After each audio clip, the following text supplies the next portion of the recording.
Money scam. నేను 2024 June 4వ తేదీ నేను ఎమ్మెల్యేగా గెలిచిన 3 నెలలకే నేను పట్టించా. ఇప్పుడు నేను పట్టిస్తే నేను 100 కోట్లు తిన్నాను.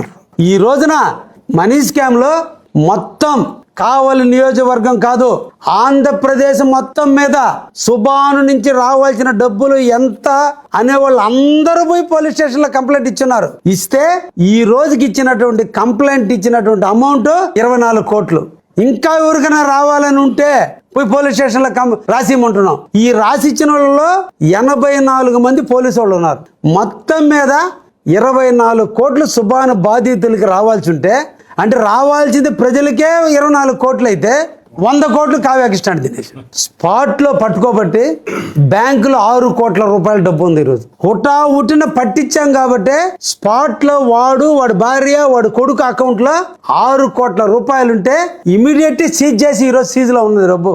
వాడి పేరు మీద కానీ వాడి కుటుంబ సభ్యుల పేరు మీద కానీ కొన్న ఆస్తులు వాడి బినామీలదారుల నుంచి కూడా సీజ్ చేస్తే ఈ రోజు మొత్తం 14,70,00,000 రూపాయల ఆస్తులు ఈరోజు సీజ్ చేశాం.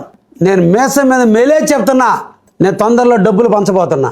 అది కావ్యకృష్ణాడి క్యారెక్టర్. అది మా కావలి పోలీస్.